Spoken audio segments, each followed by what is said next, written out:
Your spirit may fly away, and your body may be broken. Your lips, they may not speak,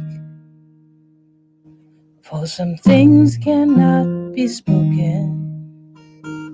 But time will not forget about the price you had to pay for the greed of men who did not respect the woman,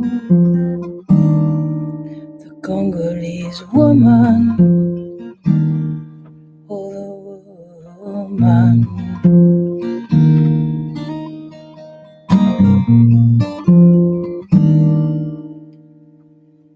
They hurt your body and your mind, and they take away your land.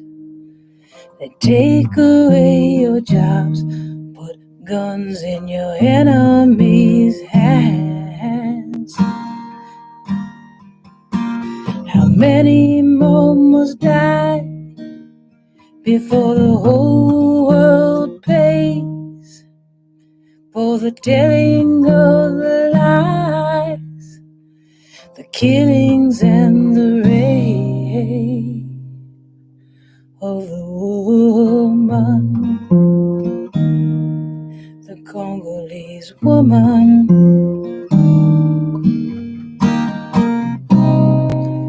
You dry your eyes and you keep it going. Pull yourself up with your own strong hand, strong and ever reaching for the sky. That is a woman.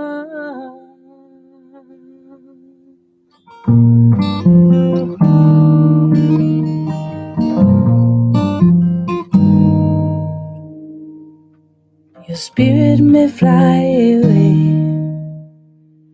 and your body may be broken.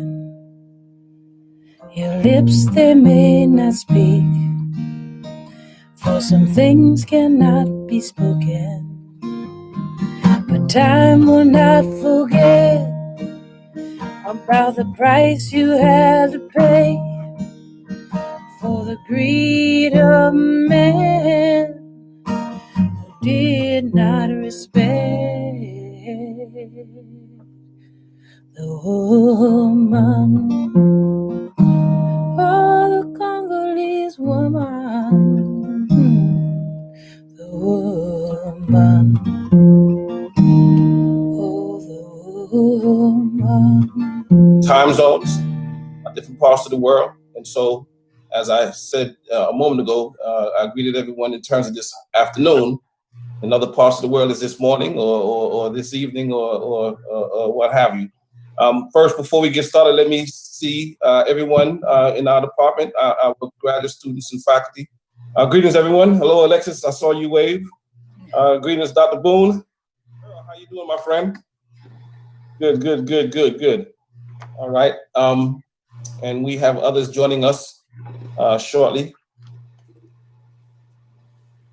Give me 1 second.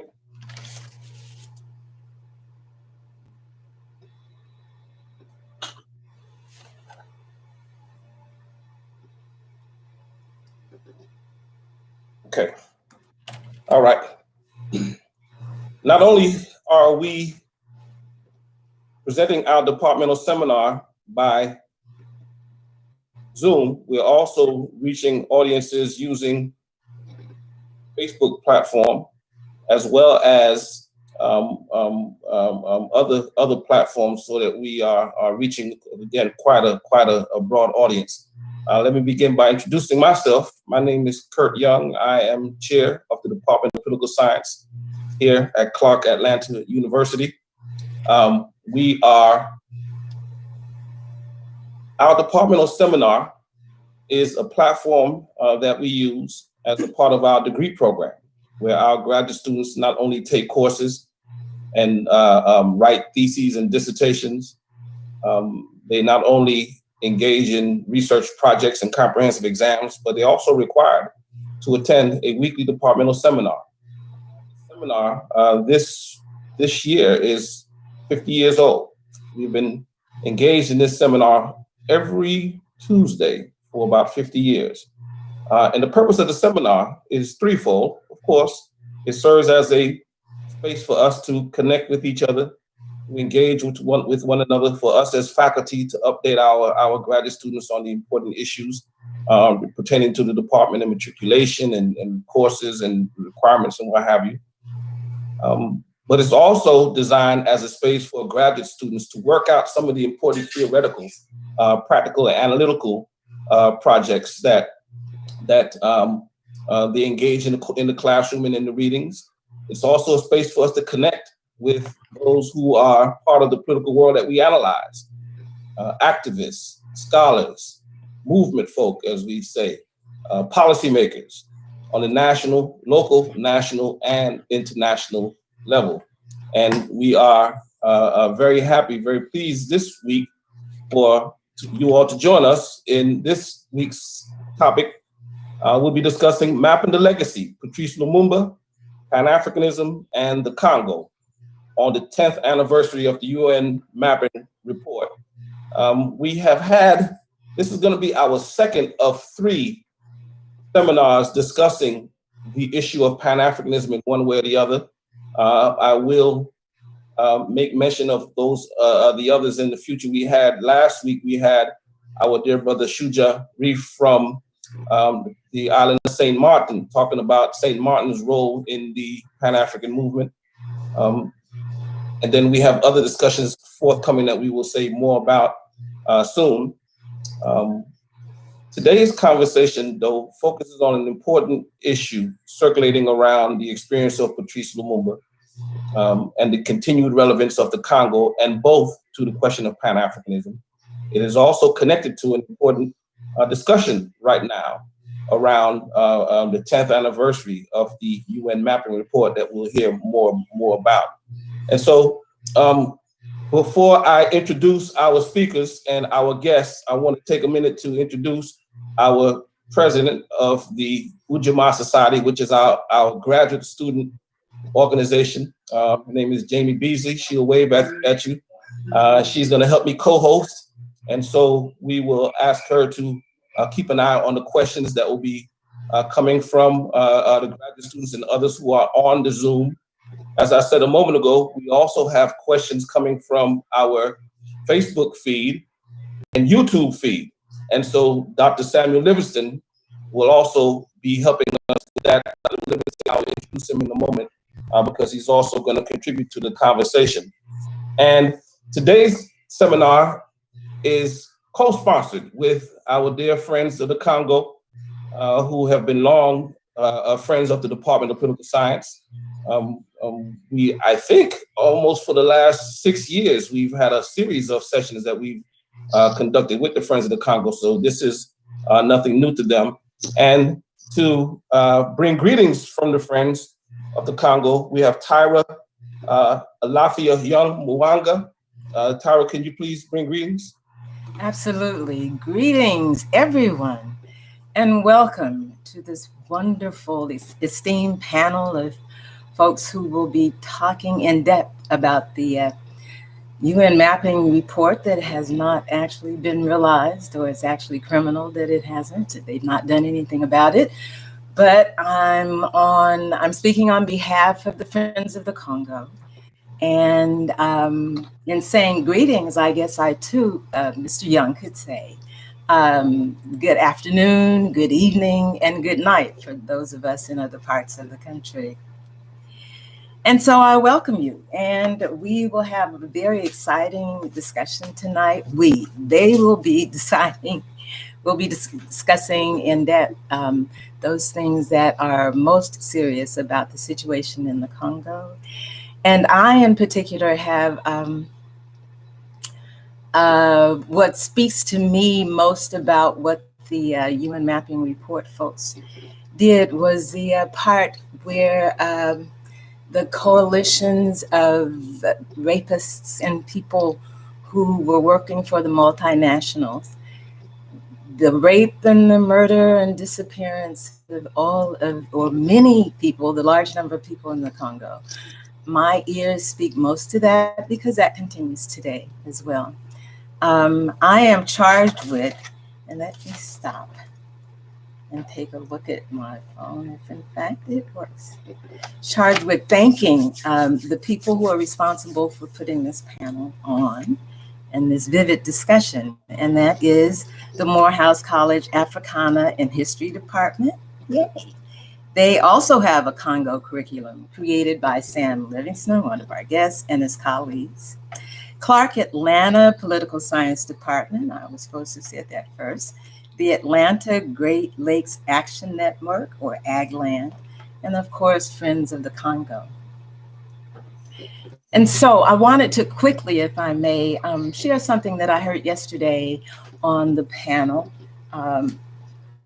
that one of the panelists, Patrice Lumumba, who is founder of Congo Love and also a member of Friends of the Congo, organized by, and she was part of the organization, of course, of Congo Week. She likened, if I may quote, the DRC to the heartbeat of Africa, and I thought that was very apropos.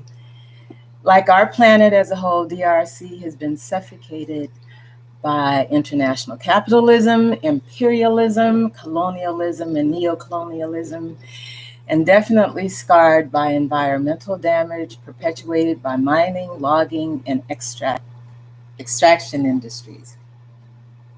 But most important to remember is without the salvation of the DRC, she reminded us, Africa cannot move forward, and the world cannot move forward.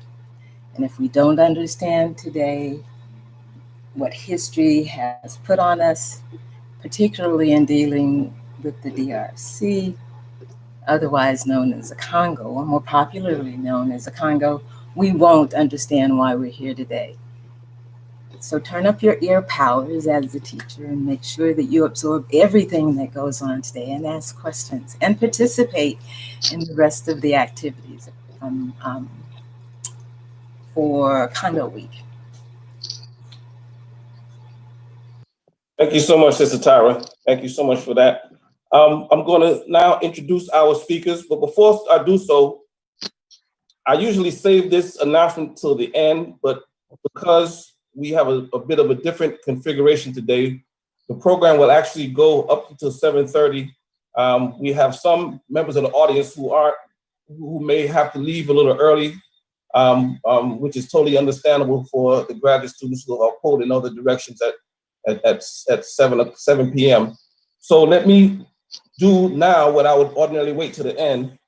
For next week's seminar, we have Professor Vereen Shepherd from Jamaica. She's presenting a piece entitled Higher Education, Social Justice and Anti-Racism, University Curricula and Civil Society Agendas. And so she will be our guest speaker next week. I will also take the opportunity to let our guests tonight know that we will have 2 post-election discussions. We traditionally do not meet on election day. November 10th and November 17th will be dedicated to post-election discourse.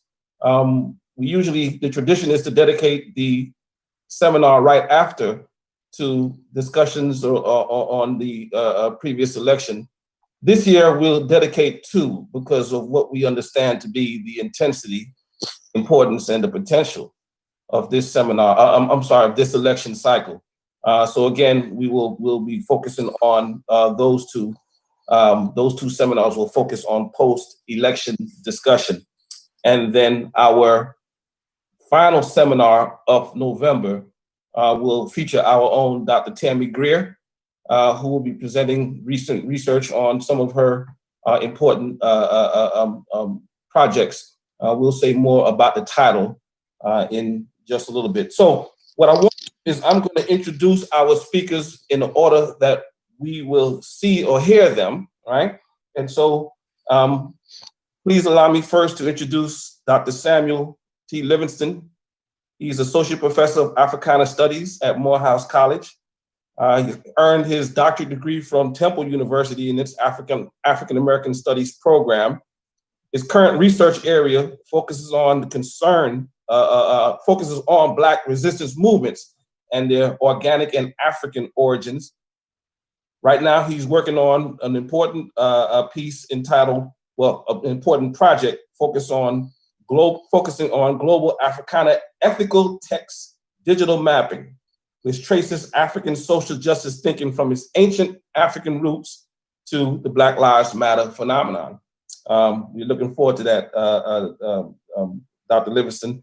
For those of you who are handy in social media, his handle is Samori Ba, at Samori Ba, so you can find him there. I'm trying to catch up to him in terms of the efficiency with this social media. And with all these wonderful graduate students, Dr. Livingston, won't be long before I catch you.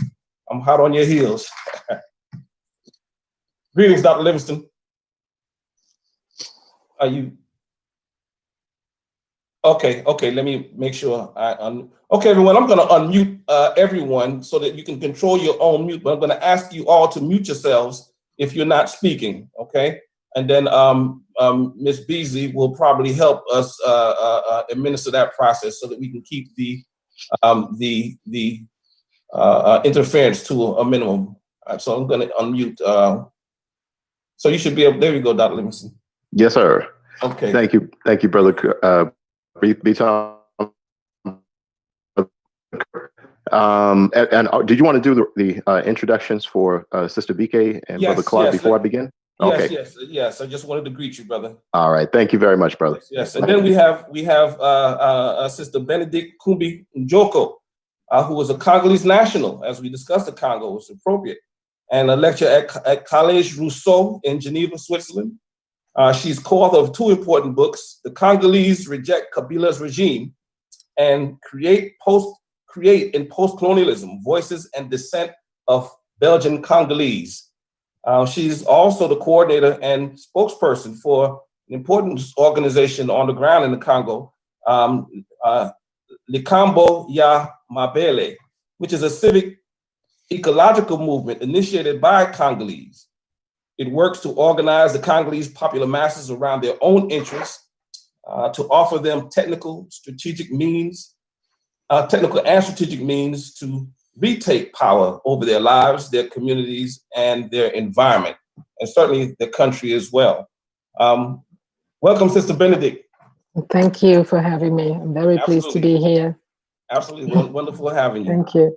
And then we also have with us, who's returning to seminar, Brother Claude Gatabuki. Claude is a Rwandan genocide and war survivor. He's co-founder of the African Great Lakes Action Network. He's a well sought after speaker in communities around the US and around the world. He's been featured on all types of media platforms, much too long for me to read now. This is Claude's, I think maybe your third time joining us, right, Claude?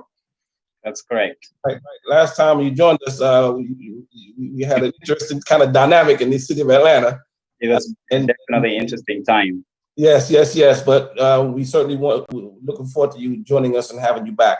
All right, so everyone. So here's the format going forward. What we will do is we'll ask Dr. Livingston to kind of set the table for us, and then after that we'll ask Sister Benedict to present her thoughts. Let's say in about 15 to 20 minutes. That's right. Or maybe shorter. That's fine. And then Brother Claude. And of course, if you choose, we can reverse that, because I know that you had some discussions about how the conversation will flow. And then we'll ask Brother Claude to join us as well. So let's begin with Samuel, and then we will allow Sister Benedict and Claude to arrange the discussion as you see fit. Dr. Livingston?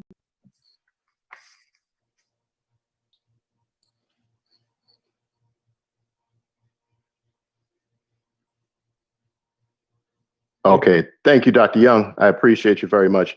And thanks to Dr. Boone for being here and the whole CAU family. So glad to be in the company of the Clark Atlanta University Political Science Seminar again. And I say again, and it's never enough. I've been lucky enough to present once or twice. And, as soon as I can finish some of these projects, I want to present again. All right. So, but I'm going to make sure that I'm going to be very brief because Sister Njoko and Brother Gadabuke, they're the main presenters for us this evening. What I wanted to do was just to frame everything relative to the mapping report, which even though it came out in 2000, well, it was really completed in 2010, and it's being republished, re-released in many ways. That work remains to be done. That work of healing and dealing with the trauma that the people of the Congo have had to suffer from. It remains to be a completed project. And but our goal with Friends of the Congo and with Africana Studies at Morehouse College, and I'm proud to be affiliated with both of those formations, is to stand shoulder to shoulder as much as we can and to support our sisters and brothers on the continent, and especially in DRC. But I wanted just to mention 3 of the main objectives of the mapping report, which if you would indulge me, if I just read briefly. The mapping exercise led by the Office of the UN High Commissioner for Human Rights had 3 objectives: to conduct a mapping exercise of the most serious violations of human rights and international humanitarian law committed within the territory of the DRC between March 1993 and June 2003. And as you know, of course, this needs to be updated. And I'm sure we'll talk about that throughout the evening. Second, to assess the existing capacities within the national justice system to deal appropriately with such human rights violations that they may be uncovered. And then thirdly, to formulate a series of options aimed at assisting the government of the DRC in identifying appropriate transitional justice mechanisms to deal with the legacy of these violations in terms of truth, justice, reparation, and reform, taking into account ongoing efforts by the DRC authorities, as well as the support of the international community. Well, those 3 things frame the mission of the mapping report. What we've been doing here and with the Congo curriculum is to try to essentially, Brother Kurt, do you mind if you would enable me to share my screen briefly? I just want to share a couple of images of what we've been doing with the Congo curriculum. And thank you. Thank you very much. Let's see, here we go. Okay, everyone should be able to see that. The Congo curriculum is a undergraduate-based project designed to get our students to be sensitive and aware of the situation in the Congo. And it's built around these main 6 goals, dealing with the politics of national trauma and healing, looking at an interdisciplinary framework to understand the history and political science and social psychological dynamics, and to deal with that pre-colonial history and to, more so toward an asset-based approach to the Congo, so that we understand that the Congo is not just resources, but its people has a rich culture and history. And then, of course, to look at the more recent political legacy and the legacy of Patrice Lumumba. So we do that, and I just wanted to share a couple of images. And after I do this, I promise I'll be quiet, and our main presenters can be here for us. You see Brother Gadabuke here in the middle. He is no stranger to the work that we've been doing with these young men at Morehouse College. And again, our main goal is to provide information, but then also to empower them with the idea that they can act and to develop service learning projects. And even though we don't have time to really present that here, that's some work that is compiling. Students are doing that work to actually compile the service learning projects. Here we have Sister Nema Namadamu. our students become aware of issues of intersectionality in an international context. And we're making sure that we try to teach our students about issues of race, culture, identity, class, gender, but of course related and connected to the work that is being done on the ground in the Congo by people like Sister Namadamu, here with Sister Tisa, and we see Baba Kalamara in the back here. And I didn't get his permission to share that picture, but hopefully he wouldn't mind too much. But we also want our students to understand that this is serious ancestral reverence work as well. And it's not just reverence, but understanding the legacy left by our ancestors. You see an image here of Sister Tyra laying a wreath at the feet of the King Monument, but that's to Kwame Nkrumah. I'm sorry, to Patrice Lumumba. In addition to that, of course, we've done a series of book talks around Congo Love Song and around the short Lumumba biography, excuse me. And our major goal is to introduce political figures and thinkers like Miss Andre Bluen that you see here on the left, and of course, Patrice Lumumba that you see on the right, to our students so they can begin to draw on those political thinkers as a different set of resources to understand the world, to frame a worldview built around Pan-Africanism and liberation as a natural course in their education process. So that's all I wanted to share with everyone. I want everybody just to please listen and learn and just really soak up all the information that you can. And I will say one last thing about this image. And this is, you see me here, Brother Kwame, William Yagase in the middle, Dr. Belinda Johnson-White, Brandon Kabagambe, and Jesuel Masugam. Okay, I'm gonna say Jesuel M, because I'm gonna mess his last name up. I'm sorry, Jesuel, if he's tuning in. But what I think what is special about the curriculum as well is that we have a number of Rwandan students, and we have Rwandan students actually in dialogue with Congolese students. The work that these two young men here on the left did, Jesuel and Brandon, was phenomenal. They provided translation services, they provided programming, just a phenomenal degree of work outside of the Congo curriculum. I want to say that and make sure I'm not trying to take their shine. So that said, let's listen in and tune in and give our undivided attention. Brother Kurt, thank you. I'm going to tune in and try to help as much as I can in a support role. And thank you. I'm going to call you Dr. Njoko. I have a feeling you're gonna drop some bombs on us, and my apologies. Well, no, I don't know. At first, okay. And Brother Claude, I know you're gonna enlighten everyone, but thank y'all, and I appreciate everyone. Thank you. Thank you. Okay, thank you so much for that, Dr. Livingston. And you know, it's important. Dr. Hashim Jibril, one of our senior faculty members in the Department of Political Science, reminds us all the time about the value, importance, and the history of the AUC, not only as a geographical space, but as a relationships. And so we continue to work with you. Love having you as our guest to seminar. Look forward to that important work that you're doing and some of the publications that you are working on. All right, without further ado, let's get to the discussion. Thank you for that backdrop on the UN mapping report. Sister Benedict, do you have a feeling you want to go now, or you like for Claude to go now? Your choice. Well, I can do it. Okay, please. Thank you so much. Thank you. So thank you all for the invitation, and I'm really grateful to be talking to you tonight. For me, this is night for me here in Geneva. When I got the invitation, I was thinking about the title of it, you know, Patrice Lumumba, and legacy, and also anniversary.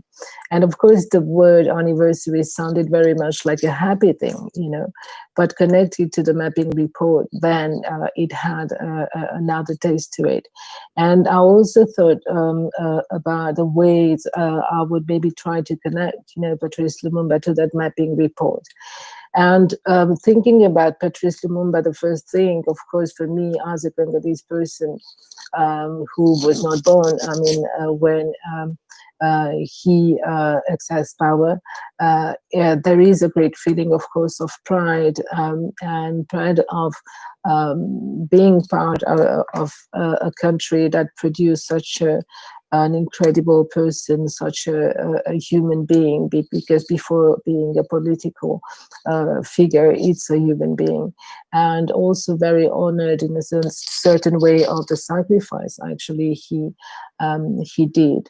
And then I thought Patrice Lumumba and mapping report, and that's the sad part of it, I would say, because there is this link, you know, death that comes to the mind, and that actually runs through the Congolese history.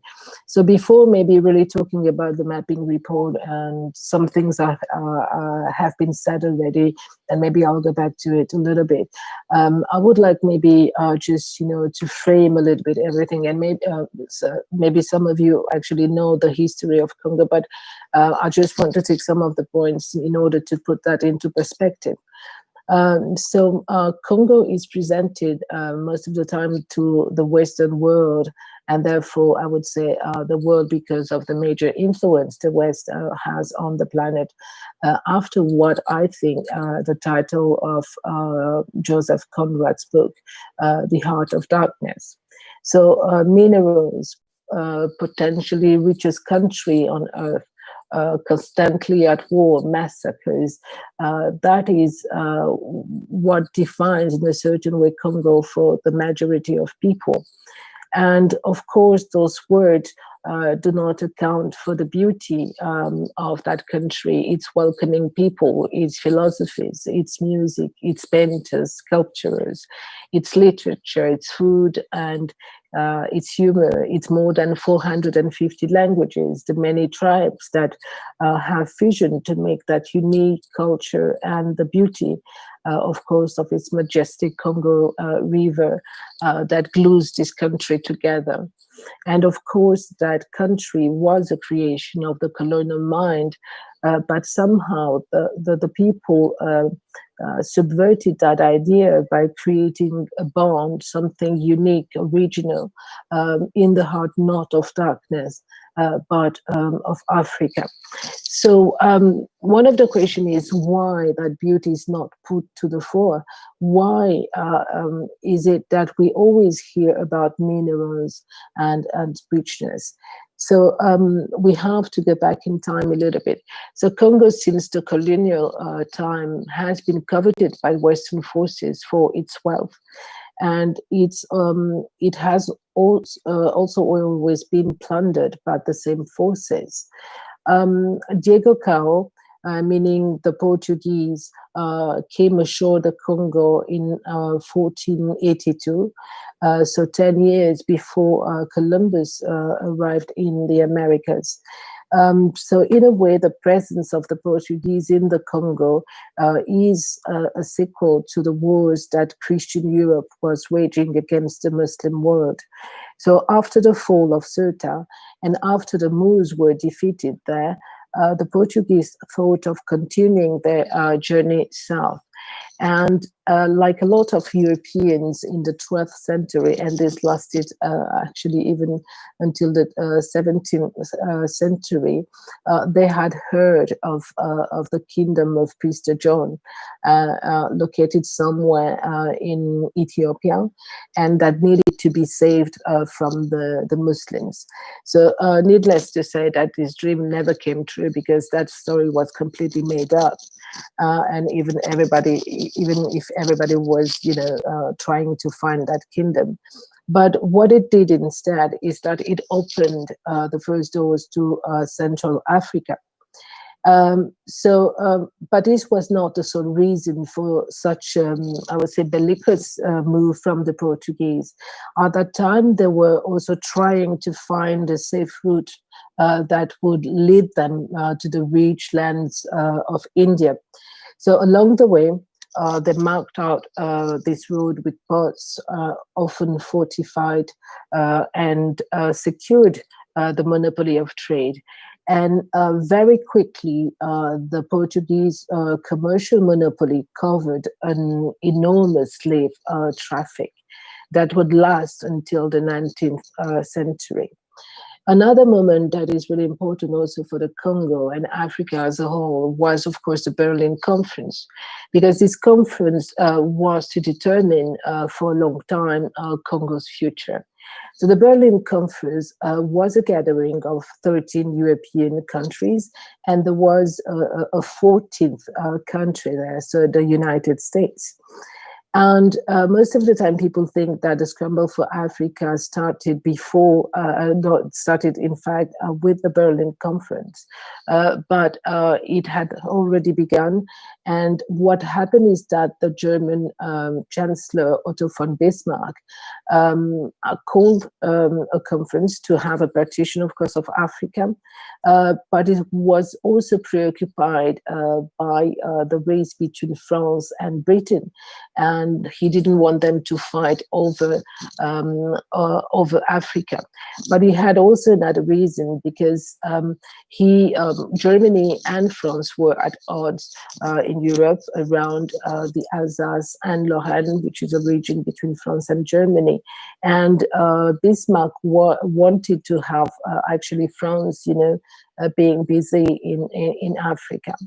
But what was specific about the Congo in that conference is that, and this was unprecedented, is that the King Leopold II of Belgium became the Congo became the private property of that king. And something that was important also during that conference, and this is maybe the way he managed actually to persuade the other Western powers to let him have that vast region in the heart of Africa, is that it was said that even though all those powers, if they were at war somewhere in the world, they would still have access to the Congo, and they could trade there freely and access the Congo River in particular. And the way he actually dealt with the Congo is that he rented out the Congo to what was called, chartered companies. And those companies had the right to administer the territories that were given to them. So he basically allowed the companies to be like small governments on the territories. So this means that they could trade, they could make laws, they could impose tax on people in exchange of a fixed fee that was to be paid to him. So you can just imagine the violence that was produced out of this system, where companies were only interested in their own profits. But we also need to say, and this is, I think, very much important, that those colonizers also were confronted with a lot of problems, because they had to face ongoing resistance of the local people. So it was not an even colonization. So economic-wise, what Leopold went after first was ivory, because it was very much needed in Europe to make all sorts of objects. And then came a surge of demand in rubber, and because the automobile industry was developing in Europe and in the United States. And that was correlated with a surge in exploitation as well. And the consequences of it is that more than 10 million Congolese died to feed that industry. And this also provoked a big scandal where actually the king was attacked on the way he was treating the Congo and how he was exploiting people. And those critiques mainly came, actually, and this is also important and interesting, from Britain, but from Wales in particular, a region that was always claimed to be independent from Britain. And so King Leopold had to sell, because it is always said that he gave the Congo to the Belgian state, but actually he sold it. He got money for that. And then came the First World War and the need for copper. And that metal was necessary to almost every weapon system. And again, the Congo, that had a very large deposit of it, had to supply the world. And while Belgium was making huge profit out of that, the Congolese were perishing, had no rights, were enslaved on their own land. And because all the work that they were supposed to do was actually forced labor. So another period that we need to consider if we want to think about that mapping report, I think, is to understand also the independence period. Because Lumumba rose as the leader of Congo's independence movement. And in 1960, he was elected as the prime minister of the country. And Lumumba was advocating for Pan-Africanism and had a vision of a strong, united Congo. But he also wanted a politically and economically independent Congo, and also an independent Africa. So these particular views and this vision gained him, of course, many enemies.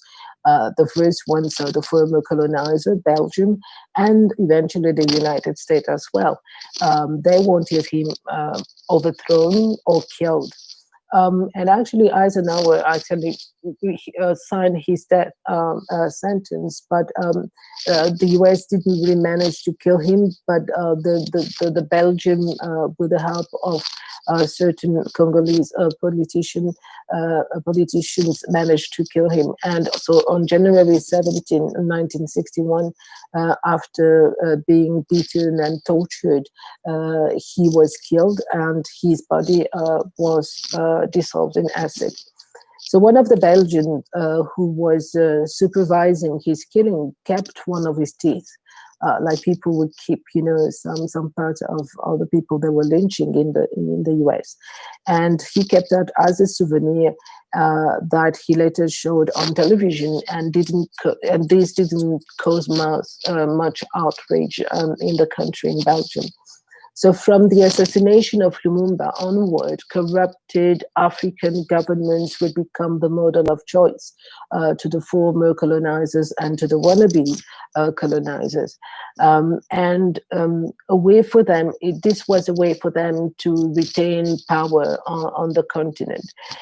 So as President Bush Sr. said, Mobutu, who accessed power after coup in 1965 and who took part in the assassination of Patrice Lumumba, became their most valuable friend. And Congo became an anti-communist stronghold in the heart of Africa.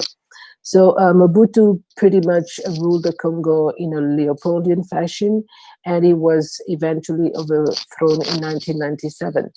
And the fall of the Berlin Wall reconfigured the world, and Africa, like the rest of the world, was impacted by that.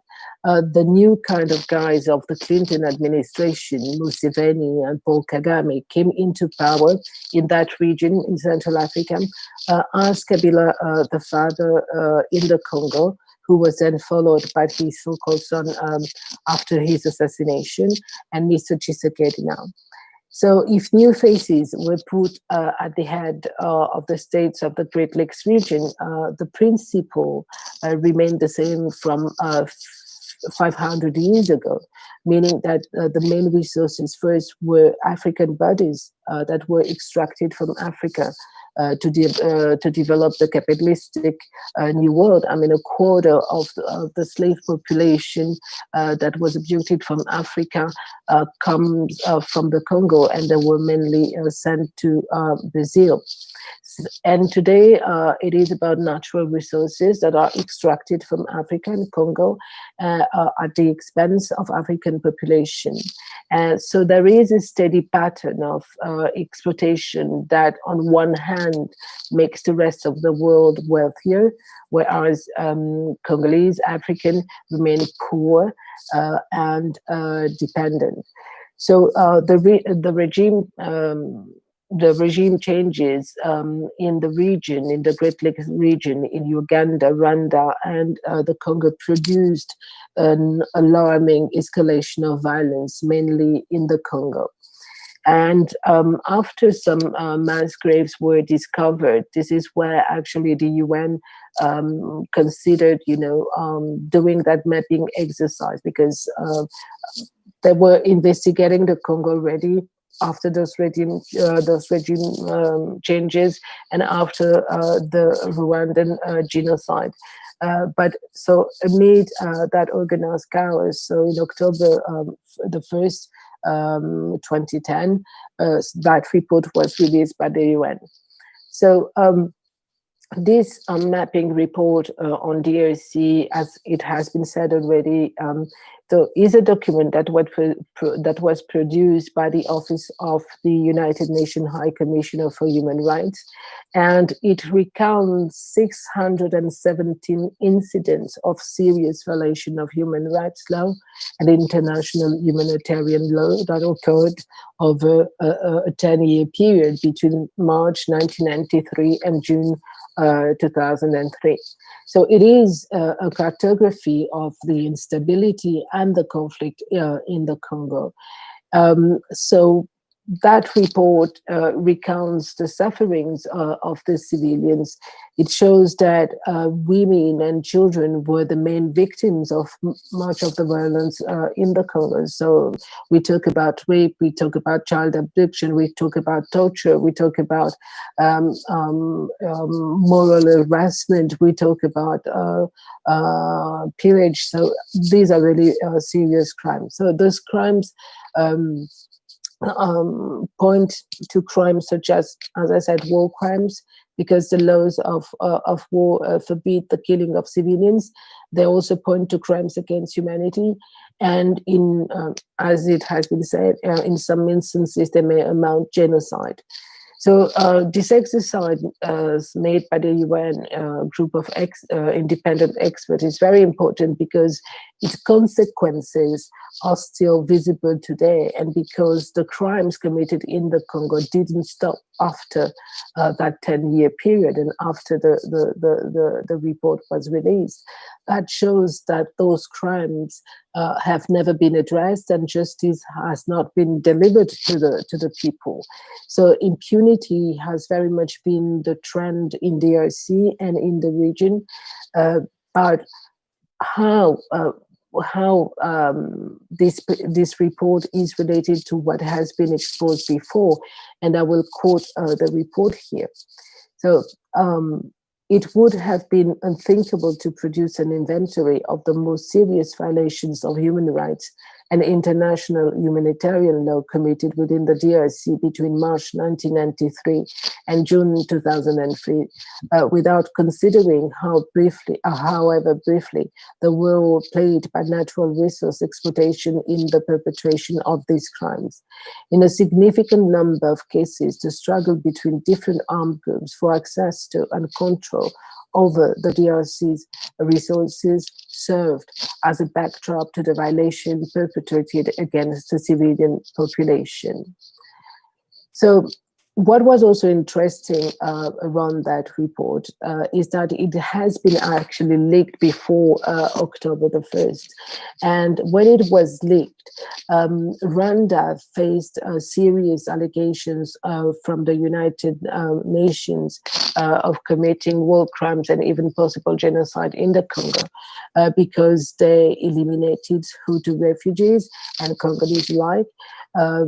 And it's true, it wouldn't be honest to say that the report solely recounts incidents that involved Rwanda. Countries such as Uganda, Burundi, Angola, Chad, and Zimbabwe are also cited in the report. But Rwanda got major attention because it is the one, along with its allies, the AFDL Congolese rebel group in Congo, that is still in power today, who committed the most horrific crimes in the Congo. So the report says that the attacks committed by the RPA and the AFDL, and I quote again, reveal a number of inculpatory elements that, if proven before competent court, could be characterized as crimes of genocide. So it can be concluded that Rwanda's role is paramount in the instability in the eastern part of the Democratic Republic of the Congo. Rwanda and Uganda invaded Congo twice. First in 1996 and after the Rwandan genocide, and the second time in 1998. So they fought each other on the Congolese soil over mineral concession. And they have sponsored and still sponsor militia groups inside the Congo until today. So when we look at Congo, it seems that there is a permissive attitude to all forms of violence because all the people that engage in it know that they will be protected, and the silence around the mapping report 10 years after its release shows exactly that. So the perpetrators like Kagame, Museveni, Kabila, those who are primarily responsible for the conflict happen to be US allies, and they get protection from the United States. So who benefit of the creation of that narrative of silence around the Congo, Rwanda, and Uganda. What we can observe is that in this story, it is about who can be mentioned in a discourse first and who must be expunged out of it. And this is also a part, I think, of the continued violence we are seeing now in the Great Lake region. There is like a global consent to that to physically erase those population from the earth, but also from the discourse. So don't talk about them, don't make them exist. And if some people talk about them, then they must be portrayed as lunatics, incoherent person, one that does not know what he or she is talking about. So clearly, those populations are not the one benefiting in any ways of this chaos. And if you read the many reports on the Congo, because you shouldn't only read the mapping report, but the others also, you will see how much, for instance, Kagame's figure is a deceiving figure. He's generally talked about of as an opponent of barbarity. He's the one who stopped the genocide, so he must be praised for that. He even became a Democrat because of that. He even became a feminist because of that. And so when you read the reports, you'll see him as the man actually who has been supporting exactly what Patrice Lumumba has fought against, meaning a subjugated, dominated Africa. So I think that what the mapping report shows also is that you need a world at war, because fundamentally this is the economy that the world is based on. So the ones who run the region, and I don't want to say countries here, the ones who run that region subscribe actually to a set of economic policies in which the only vision that they have is increasing their own wealth and that of their vassals. And in order to do so, to increase that wealth, the collateral damage the people and their aspirations. They also need to control the rich mineral zones of the country. They have to work hand in hand with Western corporates who are the ones exploiting those rich mineral zones. And to do that, they necessarily have to displace the population and eventually replace the ones that are gone with more docile ones. In that process, it's inevitable militarization happens, and atrocities have to be committed on the people to frighten them, to scare them, and make them not wanting to claim the land they have lost. So this strategy is one I'm sure you know, but that was used also in Vietnam or even in Timor, where militias were sent, to the villages, and they would burn everything, rape the women and the girls, and in the Congo the babies also, and they will loot what can be looted, and those impose terror on the people. One of my friend, Amani, told me lately, because she's from the eastern part of the Congo, that sadistic way of treating people was even pushed to the point where the aggressors would even send letters before the attack telling people that they were coming to massacre them. On a specific day, like on Tuesday, we come to kill you. So when people tell me that we can't talk of genocide in the Congo because the intention to kill whole or part of a certain people is not proven, I don't know how we should consider those letters. So it is true that in a certain sense that every culture tries to not every culture, this is not true, but what I would say that what we see here with Western powers is that they try to justify exploitation to show it not only natural but also legitimate. And so they take figures, as I said, like Paul Kagame, because he's considered a hero, and that hero cannot be disputed. They would choose people that they are going to present as reformers, and those reformers cannot be disputed. This has been the fashion that actually the outside world, and I would say the Western world, has dealt with the Congo and that region in particular. So all those leaders, those African leaders, are actually the foot soldiers of bigger interests that perspire outside the African continent borders. And they're also soldiers of the same forces that precisely killed Patrice Lumumba. So the mapping report in that sense, it's very important, and we need to talk about it, because from that we can get a picture of what is happening in the Congo.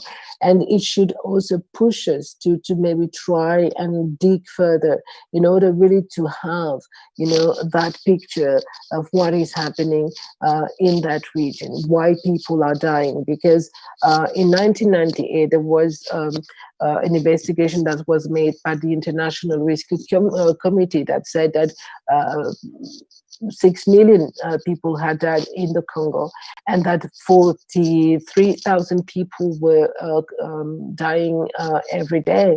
And so today we are in 2020, and so 22 years later, I'll just let you make the calculation of the death toll in that region, because the massacres never stopped, and the people are still fighting to see peace happening. And now we're currently fighting, for an international tribunal for the Congo, because we understand that only justice will bring an end to those atrocities, that only justice actually will keep all the population settled, and give them also maybe the possibility to talk again to one another, because of course there is problems between the population, and when between Rwanda and Congo and Uganda, and of course when people are at bay this way, the predators are winning. So thank you very much for having listened to me. All right. No, thank you so much, Professor Njoko. Before we go to Claude, Dr. Livingston, you wanted to share a couple comments really quickly? Dr. Livingston? There we go. Got you. All right. Thank you, brother. Thank you so much, Sister Njoko. That was very informative, and we have a lot of responses coming in. I'm going to try to draw one or two from YouTube, and then we can take also from the Zoom. Well, we have one comment that President Clinton, Tony Blair, and Paul Kagame are responsible for the genocide in DR Congo, and that is why the perpetrators will never face justice. If we turn that into a question, what's the likelihood of us actually having the international tribunal that you mentioned sometime within the near future? Is it possible, given the fact that these political players are still active and around? You know what? I don't want to, in a certain way, think of when. The only thing I know is that we have to push for that. And that if people are exposed, if the world knows about what is happening in the Congo, we just hope that at a certain point we will see maybe what happened, with George Floyd. Because we Black people are that bad conscience of of that Western world, and they would maybe sometimes just treat certain aspect of the violence that are waged against us, and think that with that it's over and we can just go on with our lives. But we need to make them understand, and I think it's very important, that it's not enough, and I'm sorry to say that, it's not enough to march for George Floyd. What we want is justice, and it's necessary for us to have that justice, because if Africa is strong, then all the Black people on this planet will get some respect. We don't say love, and maybe sometimes we're not looking for that, but at least that respect. So I don't know if we're going to get it. What I know is that we need to push for that. We need to push for truth. And if they don't give us justice, we are the one that need to come with our own solutions. We have to get rid of our puppets, there, and establish maybe our own tribunal. We are the ones who should be saying that we are killed by such and such person, that we are massacred by this such and such persons. I mean, I remember that Guatemala, of course, they had problems with that. But I mean, the courts in Guatemala succeeded in saying that genocide happened in the country. And they didn't, went to the UN for that. They just did it. So it is important for us to be creative, in our ways of seeking justice. So I don't know when it's going to happen. What I know is that we put everything in there to get that justice. Sister Njoko, I was so glad to hear you basically gave a Garveyite line that when Africa is strong and on the continent, that political power will radiate to everywhere, into the diaspora. And I especially am glad to hear you mention the idea of the Black Lives Matter movement and protesting, but not just for one life. And of course, Sister Breonna Taylor, Brother George Floyd, and so many others who are murdered. But U.S. foreign policy is murder. So again, I mean, and I'm not trying to put words in your mouth, but but I'm sure, and I'll be quiet because I know other folks have questions, and but I'm just very, very, very pleased to hear from you and to learn you and to learn from you and to meet you. So I look forward to learning it even more and getting our students to hear from your voices even more too. Yeah. Thank On you. that point, Sister Benedict, would you take one more question? Let's take one question from the Ujamaa Society and anyone else in the department before anyone on Zoom before we move to Brother Claude's questions. Anyone who posted anything in the chat, feel free to verbalize. You don't have to choose. Anyone? Brother Beaton, brother, do you mind if I cherry pick a question that has been? Okay, I'm sorry. That's fine. Mm-hmm. Oh, okay. Well, I'm going to go to, and I wish the sister would just raise Jamie Beasley. Isn't that your assistant? Yes. Thank you. Your question. Please, you want to raise your question, sis? Yeah. Jamie is the president of the Ujamaa Society. Okay. Yeah. Jamie. Thank you so much for all of that information. Welcome. It was a lot, and it was very valuable information. But I just wanted to ask, I'm really interested in this report, so I had two questions. The crimes that were recorded by the report, they highlighted organizations that were aided by the state, or were these like individuals who committed these crimes? Yeah, well, go ahead.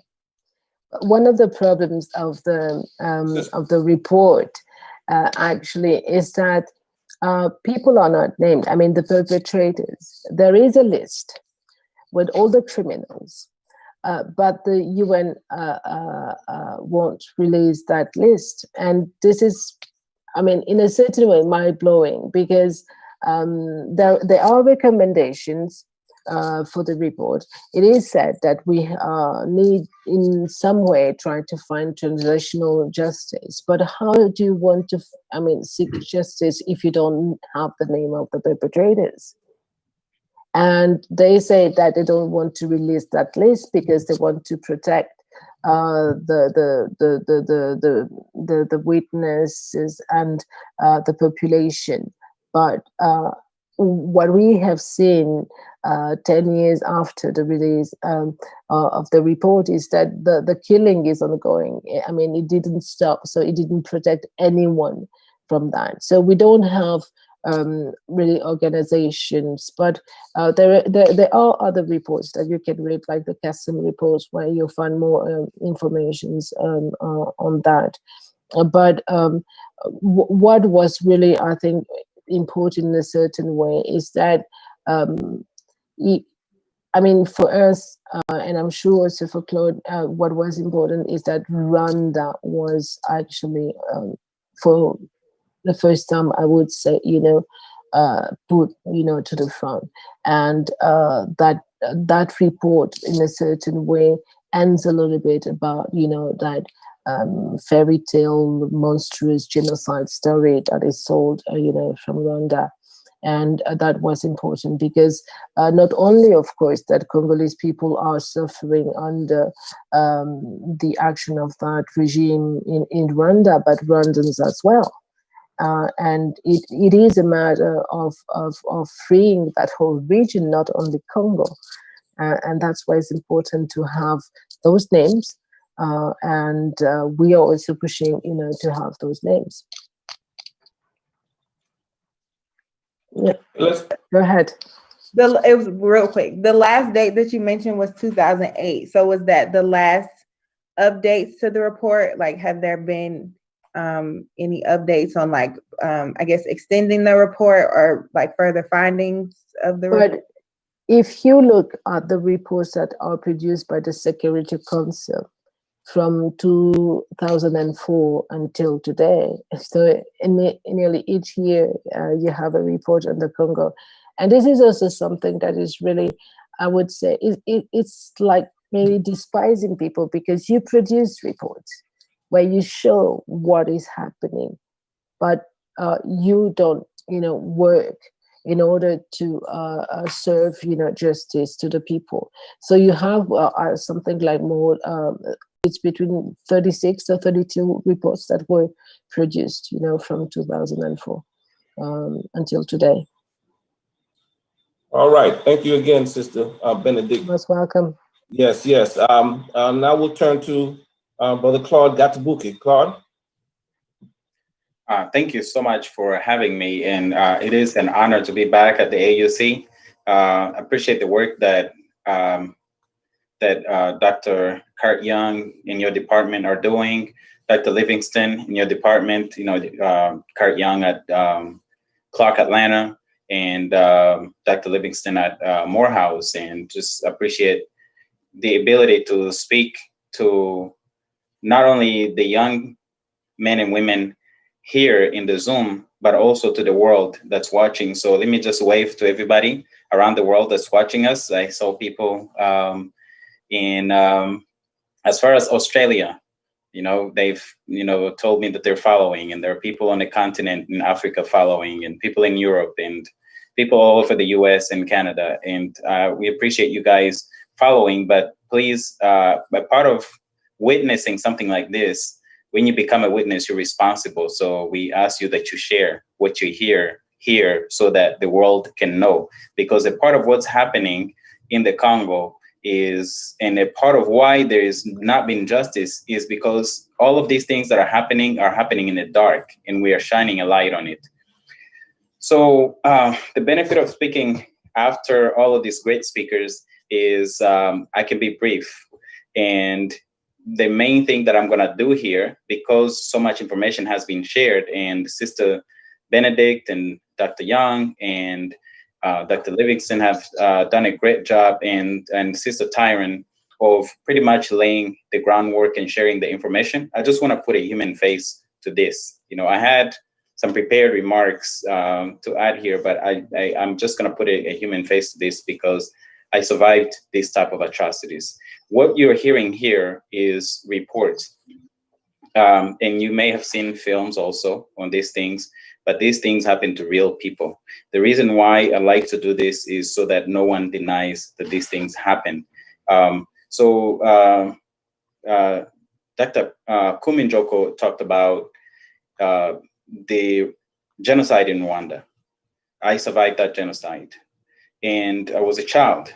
During that genocide, not only did I escape bombing campaigns and, just tropical storms of bombs and bullets everywhere, with people dying everywhere, and, jumping and running over dead bodies, and seeing, women.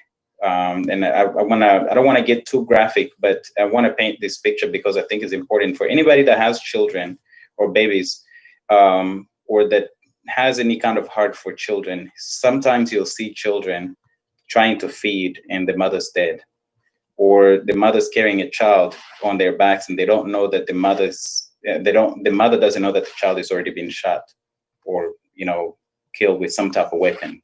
It's those things are real. I saw them with my own eyes. And when people deny that these atrocities happen, is because they're supporting the perpetrators. They're supporting the atrocities. Silence is violence. And I think I saw that in the comment. Silence is violence. You cannot know, you cannot see atrocities and keep quiet and think that you're being neutral. There is no such thing as neutrality when there is injustice. So during this genocide in Rwanda, one of the things, at one point, I was actually selected, me and my mother, and singled out to be killed. And the militias who were carrying out the killings took me to a spot. They ordered us to dig our own graves. And it wasn't until two men came. At first, it was a crowd of people, women, young women, women of all ages, young, kids, and older men. They kind of rushed to the scene and they started yelling. They used their voices. They didn't have the weapons that the killers had, but they had their voices. They spoke up. That act slowed down the killing. And then two men came forward and negotiated for us until one of them said, this boy and his mother are not going to make it 5 miles from here. Let somebody else kill them. That's how I left that place. They somehow agreed to that. I ended up fleeing to the Congo from Rwanda. In the Congo, there was all kinds of, a lot of people died as we crossed the border and after we crossed the border. One of the things I remember about the Congolese people was their generosity and their hospitality. Every population has their exception, but the Congolese people, the main thing that I remember about them was generosity and hospitality. Just imagine, most of you live in Atlanta, so we're speaking to, for those of you in the Zoom and everybody else watching around the world, wherever you are, the community you're in, just think about 1 million people crossing into your town or city in a space of a week or two. 2 million people cross, and they're sleeping on your yard. They're sleeping on your storefronts. They're sleeping on the sidewalks. They are everywhere, and you do nothing to them. Can you imagine a business person having, I mean, have you seen what they do to homeless people in front of businesses? They kick them out. We were there in crowds. People, like Congolese people, let us sleep on their yards. They gave people land. They gave people water even when they didn't have enough water and things like that. And what happened 2 years later, the government of the military of Rwanda and Uganda invaded the Congo, came and killed those refugees, and they killed subsequently more than 6 million people. And again, when I tell my story, is to put a face to the 6 million people that died. So think about it today. Take the number of every person that's been killed by coronavirus, multiply by 6. This is every person around the world. Multiply that by 6. That is basically every person in the city of Atlanta. I believe the city has 5 million people, 5 or 6. That's every person in the city dying. And the world is silent. A part of it, and this is the deadliest conflict in the world since World War II. Why is the world silent? Number one, because those who are fueling the conflict are major benefactors, the multinational companies that are making a profit off of the mines and the natural resources coming out of the Congo, the richest country in the world. Number two, political cover. If this doesn't paint the picture of the slave trade, I don't know what will. Think about it. During the slave trade, the natural resources were us, the people. They were taking people from the continent. It was corporations doing that. That's what's happening right now today in the Congo. Corporations are taking resources out of the Congo, exploiting and destroying villages, communities, and just whole cities and towns. People are being displaced by the millions. So you have that. You have political cover. It was legalized. Slavery was legal, like much of the oppression around the world is legal. So they had legal cover. Today, and at the time, they had diplomatic cover, economic support for the perpetrators, and I'm going to talk about the local perpetrators in a second, and the military. So here's now who the local perpetrators are. Many of you who have heard about Rwanda outside of the Rwandan genocide have probably heard the film Hotel Rwanda. And that film is about a man named Paul Rusesabagina, who, by the way, 2 months ago was abducted by the government of Rwanda from Dubai and taken back to Rwanda. And he's accused of terrorism by the government that invaded the Congo and has taken part in killing 6 million people. Picture that.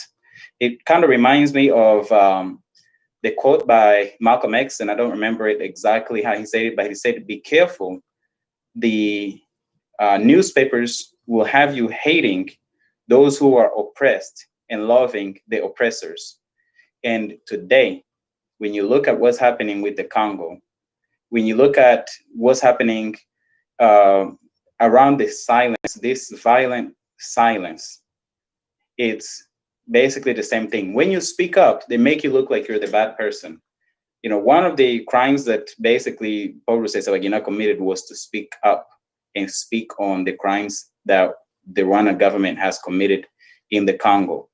In addition, so going back to the local players, if you haven't heard of the film Hotel Rwanda, the third thing that you've probably heard of is a basketball player named Frank Nilikina. He refused, or because he has not bowed down to the government of Rwanda, they also have started a campaign to pursue his father. He plays for the New York Knicks. His father's been accused of crimes because they want him to bow down and speak on behalf of the government of Rwanda. The fourth person you may have heard of, now I'm just going, as far as, in the order of how Rwanda is known. There's the genocide, there's the film Hotel Rwanda, there's the man in the film, there's the basketball player, and then there's the president of Rwanda. That's number 5, Paul Kagame, who many people see as a reformer, as someone who's progressive and supports women's progression, and someone who is a Pan-Africanist who stands up to the West. That is the biggest lie. And to borrow the words of one of my favorite TV personalities, Shannon Sharp, that is bull jive. Bull jive to call Paul Kagame a Pan-Africanist. A Pan-Africanist cares about the Africans. A Pan-Africanist cannot take part in the death of 6 million people. What Kagame is, what Museveni is, what Kabila is, and the three of them are presidents. Kagame is the president of Rwanda. Museveni is the president of Uganda, and Kabila was the president of Congo for almost 20 years, and has been out of the presidency for a couple of years now. The three of them teamed up and were criminal in killing millions of Congolese people and hundreds of thousands of Rwandan people. And yet, someone claims that these are Pan-Africanist. And so this is something that needs to be debunked, because actually what they are the same types of Africans that sold other Africans into slavery to the highest bidder. What do they get in return? They get military support.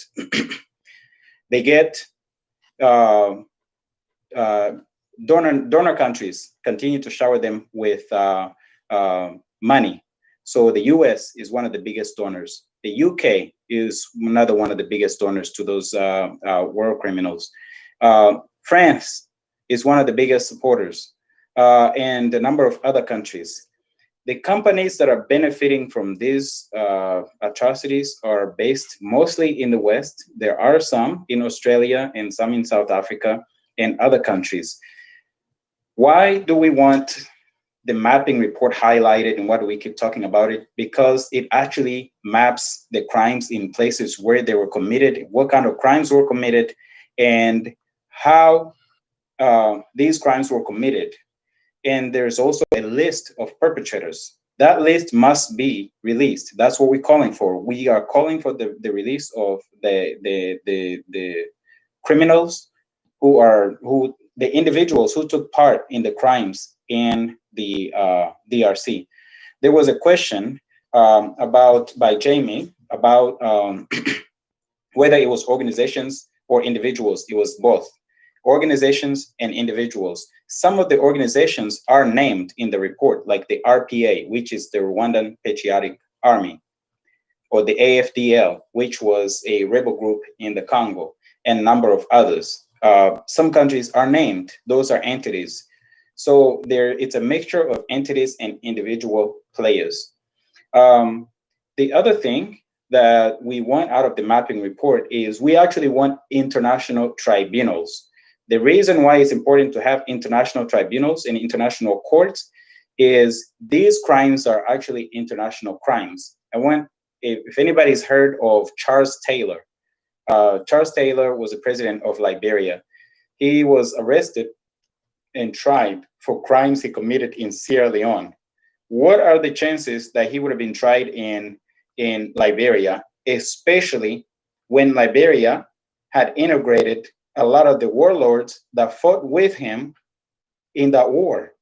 It was almost zero to none, or like Muhammad Ali used to say, slim to none. So it's important that the tribunals are international so that the players are held accountable and they are pursued internationally, and wherever they go, they can actually be arrested. The other thing that we want is for the US to release satellite images of where these crimes were committed. The US has those. And once we get those, then the evidence is, there's even more evidence showing, where these crimes were committed and who committed them. And the other thing that we actually want, so 4 things.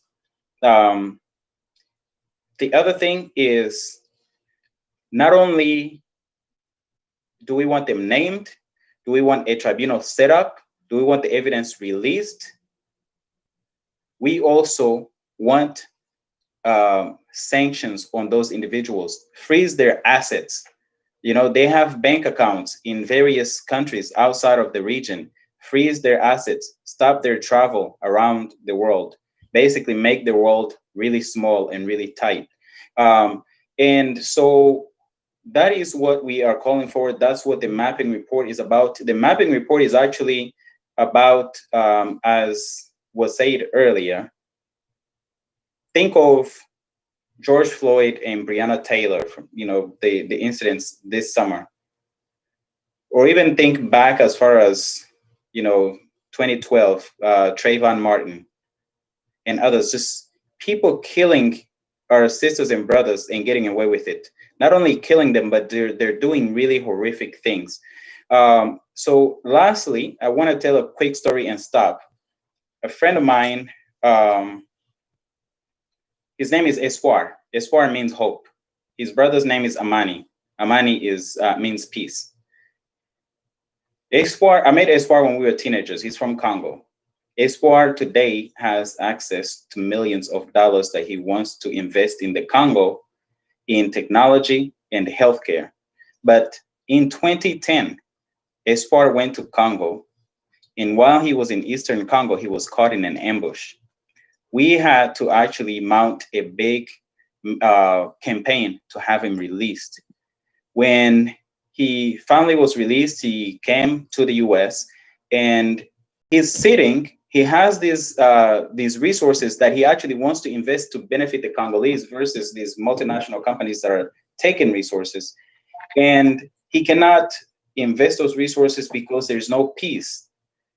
There cannot be development without peace. There cannot be peace without justice. And our call today is about getting justice for all of the Congolese people who were brutalized, murdered, raped, and killed by US allies, Rwanda and Uganda, as well as the local Congolese players.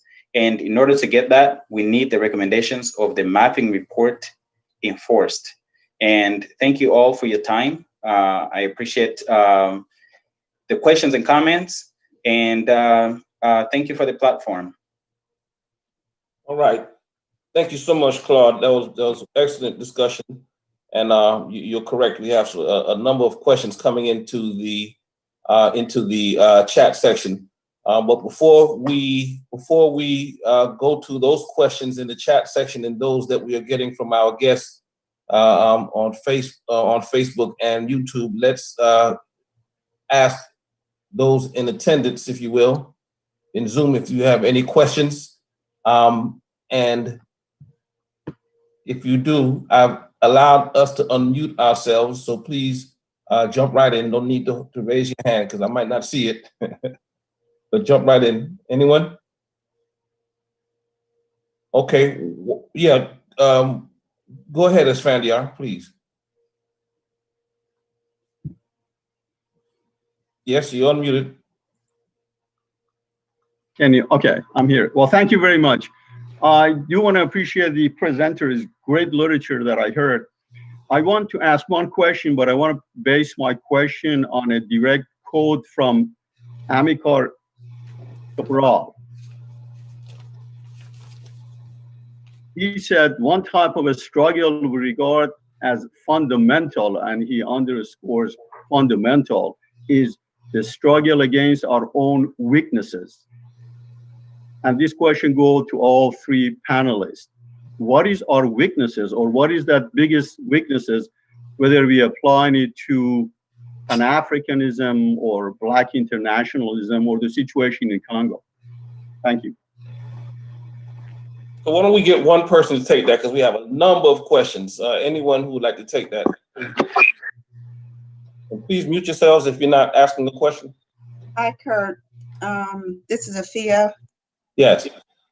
I wanted to just pick up on the question that Brother Fred also asked. So, Afia, could you hold that just for 1 second? I wanted to give our guests a chance to answer that question.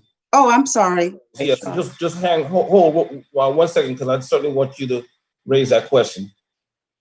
I can be real brief on that. I think our biggest weakness is we know there is power in speaking. We know that silence is violence. We know silence is complicity in the atrocities. And when you have the knowledge, when you're a witness, you have a responsibility. And there are too many people that know that are keeping quiet. And I think that we need to overcome the fear of speaking up and speak up so that we can shine a light on what's happening, because people cannot care unless they're aware. When they're aware, they care. When they care, they take action. Thank you, Claude. Thank you. Yes, so we have, again, a number of guests joining us. Of course, we have our graduate students, doctoral and master's students in the Department of Political Science here at CAU, and we have our guests from around the world, but we also have guests who are alums of the department. And certainly Sister Afia Zakia is one of the graduates of the department who we can't stop talking about. We talk about her constantly. She most recently engaged some of our graduate students as presenters at the African Heritage Studies Association conference just a couple of days ago. And Sister Afia is a part of the leadership of that entity. So yes, Dr.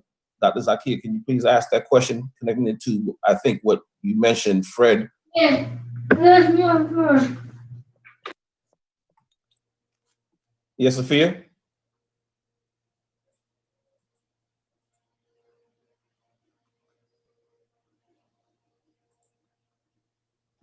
Unmute. There we go. Can you hear me now? Once I figure it out. Okay, can you hear me now? Yep, loud and clear. Okay, great. Well, first of all, this is an absolutely fantastic seminar, and thank you to all of the presenters. The Congo is definitely always number one, and should be number one in any Pan-Africanist focus and attention, in terms of knowing that if the Congo is not free and liberated, Africa will never be free. All of Africa will never be free and liberated. So Sam, thank you so much for having partnering with my old department on doing this. So I see that you also kind of responded to my question, and Brother Fred also asked the same question. And I think I know the answer, but I think it's good for the students and others to hear specifically about what the youth are doing, some of the youth movements that are, fighting the neo-imperialist conquest and continued conquest of the Congo. So if we could maybe hear from Brother Claude and others. Yes. On some of the youth movements and how they are organizing and working across the Congo, but also the Pan-African world. Thank you. Thank you, Dr. Zakia. I will yield to Benedict, because she's actually the I'm the part of the Congolese Kambayama, so it's a local. Yeah, well, it's true that there are movements on the ground, young ladies that I think of that really impressed me. The way the struggle and the way actually they try to really understand what is going on. And I think that this is, for me, looking at Congo, and as I've been in this fight now for quite a years, and what really struck me lately, I would say, is the willingness for that youth to understand what is going on. And I think it starts there. Because you can, just think that you have to fight the government, and you have to fight for elections, but elections are not the problem here. We are at war, and we need to end that war, and this is the reality, and that youth understand that. And I was also very much pleased to see, because a lot of webinars were made also lately on the mapping report, and we saw very brilliant young Congolese who study and reflect on that issue through love, through history, through all those issues, in order just to understand. And I think that this is really the greatest move that we had, trying to understand. And of course, that youth is yearning for peace, so they go out. When there are marches, they put their life into jeopardy in a certain sense, because they feel that if they are not there, if they are not ready to sacrifice their own body in order to get that justice, is not going to happen. So many movements are there that are fighting, and they should be really supported in their everyday fight. And as I was saying, I mean, they are not afraid anymore to say that Rwanda is a problem. And this is really a change, because these are things that we were not quite seeing before. I mean, they were courageous, of course, but they say that is a problem. And they established a link between, that comprador elite, with and the West, and they start to have discourses on those issues. So that's why I'm quite hopeful of that youth, I would say. They are not a lot. We have to say that they are not a lot. But the ones who are there, I think that is a great hope. I mean, I feel, as I said, I really feel, happy about that, seeing, and I receive, I mean, personally, I receive a lot of, messages from that youth. And so many of them are telling me that they just thank me, because they understood that they can just speak up, as Claude was saying before, not being afraid. I mean, you just have to say the things as they are. And having those kind of messages, again, for me, it's hope. And I'm sure that we will get there. With the older ones, we try, to really give the message and make them understand what we understood. But yeah, they are organizing. There are movements that are very much, involved in that fight. Yes. Thank you, Sister Benedict. I was listening to the conversation, and it's interesting as we're talking about legacy. Mm-hmm. What tends to happen in legacy reflections is that we think back historically, and I think that point has been made very well. But the Congo it forces us to be in the contemporary moment, right? Because the same reasons why the Congo was so critical in the days of our dear brother Patrice Lumumba are, in many ways, those forces are still with us, and I think we're making that point very clearly.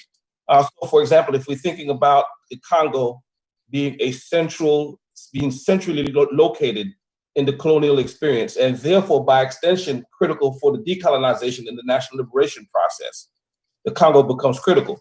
And I couldn't help but to think about the continued significance of the Congo in the context of the moment of this recolonization moment, right? Which we're seeing the continent being recolonized in frightening ways and at a frightening rate.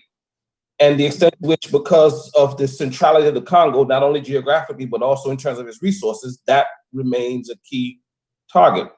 And because also, I mean, the discourse that is produced on the Congo, on what is happening, is really infusing the world. Let me just take an example, for instance. But before you do that, sister, let me raise. Oh, thank you. Sorry. Because I want to give voice to a couple questions from our graduate students, if you allow. Just let me say it real quick, and then I'd like for you to jump right in afterwards, right? So we have a couple questions that kind of was reading my mind. One from I think Amen, and another one from Christopher, who was asking about the significance of the Congo in the context of recolonization, but specifically for them in the context of kind of a Chinese approach to the continent, China's interest on the continent. And so, you know, the broader importance of the Congo, but also in the context of what the Chinese are up to. Please, Sister Njoku, please jump on that. What actually China shows for us is the necessity for us to unite in order to fight those kind of big powers.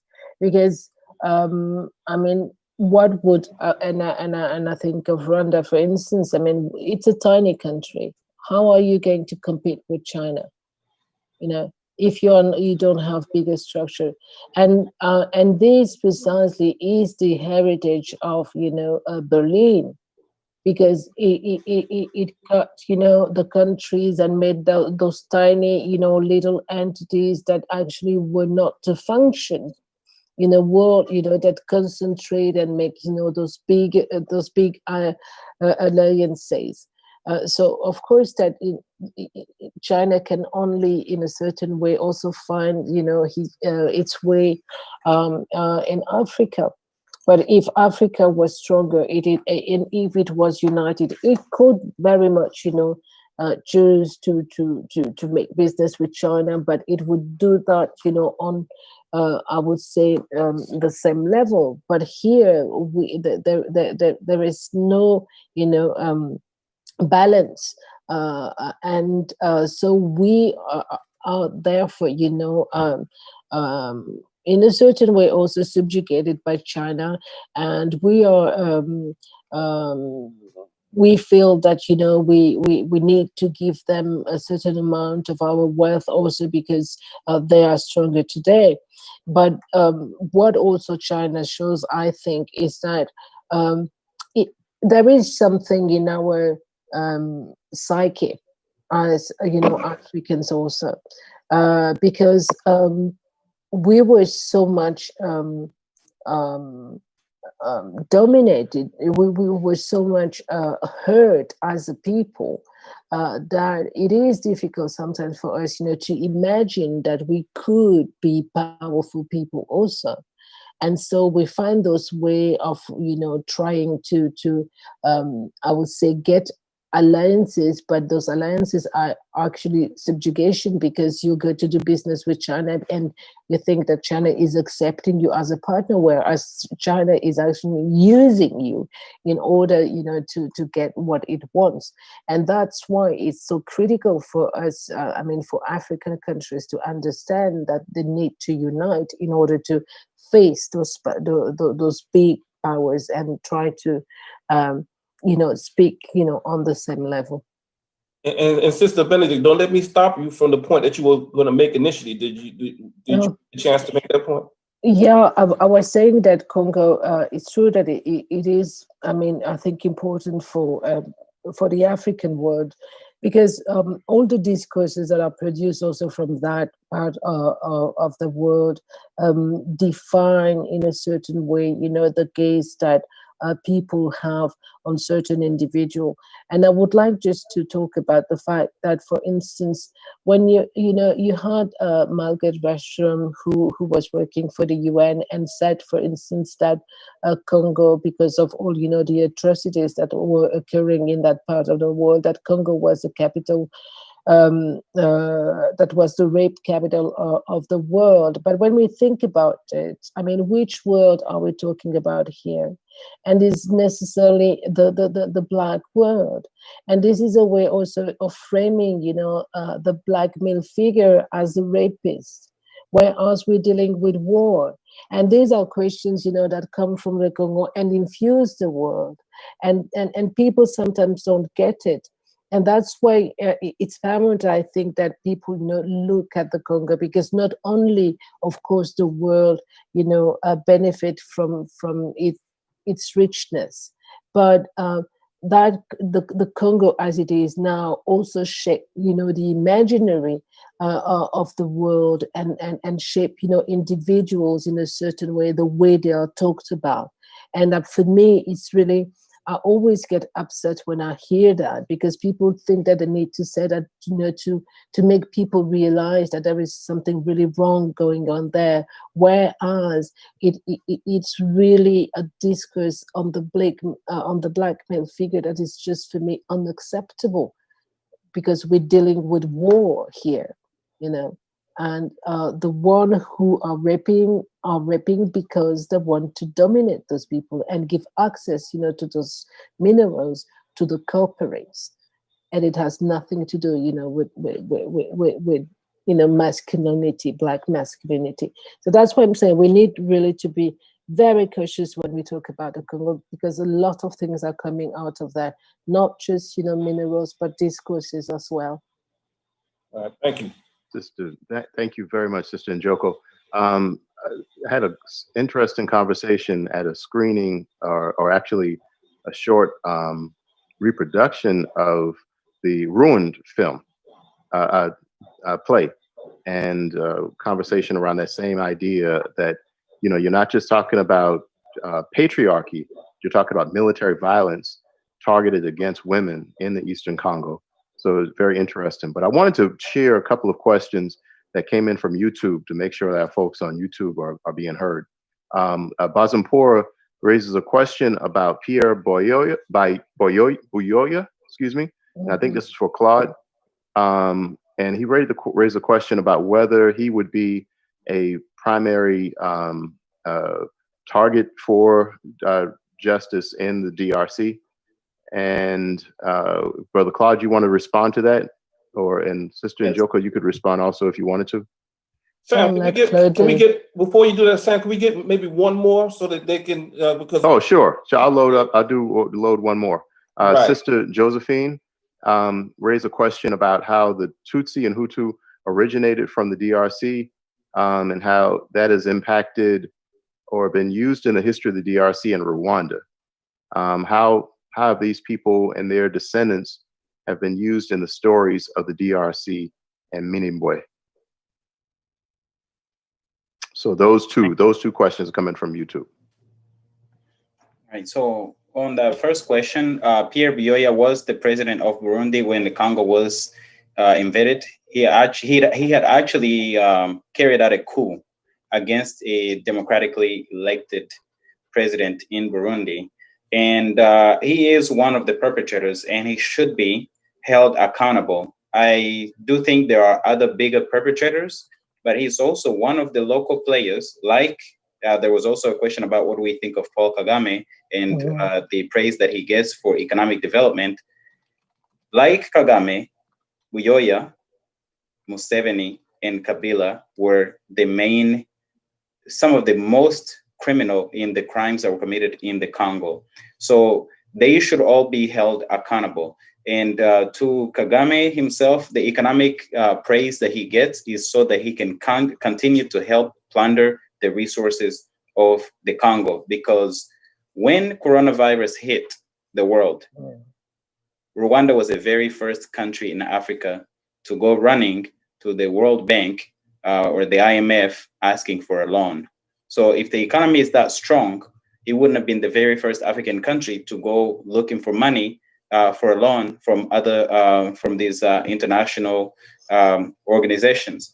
The second question about the Hutus and Tutsis and the history of Hutus and Tutsis impacting the Congo, without going too far deep into history, because the existence of the Hutus and Tutsis in Rwanda is a part of the larger history of migration of people in Africa. So how people migrated to the various parts of Africa is how the Hutus and Tutsis ended up in Rwanda. But that's a long history to explain. But what I can say as far as the mapping report is concerned, when Rwanda first invaded the Congo, they cooked up a story and said that there was a genocide being committed against a group of people called the Banyamulenge. The Banyamulenge are people of Tutsi ethnicity. So they were trying to make it look like there was an extension of the genocide in Rwanda, which targeted Tutsi people inside of Rwanda, that was happening in the Congo. That story was fake. In fact, the Banyamulenge eventually turned on the Rwandans, but for a long time, for many years, the Banyamulenge were used. Their story was used as reason to invade the Congo and kill millions of Congolese. Today, now we have there are mass killings happening in an area called Minembwe, and that's what was called out in the question. This area these are the mountains where the Banyamulenge live, and these atrocities are being committed by the Rwandan troops in the Congo, mostly. There are some local militias that are also taking part in these atrocities. However, because the Banyamulenge are held hostage in Rwanda, many of them, their families are, and some of them have actually obtained leadership positions inside of Rwanda because of, how can I call it? When you hire your own family, nepotism. Because of ethnic nepotism. Banyamulenge have been advanced in leadership positions in Rwanda. So the Banyamulenge who are suffering inside of the Congo, instead of calling out the real perpetrators who are killing them, they are pretending that somebody else is committing these crimes. And because, again, silence around the perpetrators allows the perpetrators to continue committing these crimes, the Rwandan troops who are killing the Banyamulenge continue to kill them. And they're crying, but they're not naming who's committing the crimes. So the story of the Hutus and Tutsis was used to invade the Congo, and today is still being used as blackmail against the Tutsis inside of the Congo who are being killed by a Tutsi military from Rwanda.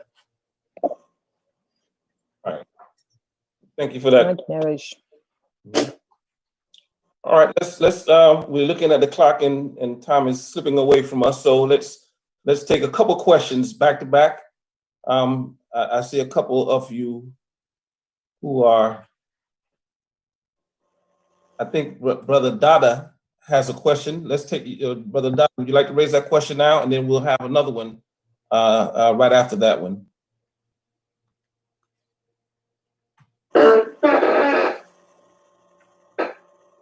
Okay, all right. Anyone else? Let's move on. Anyone else?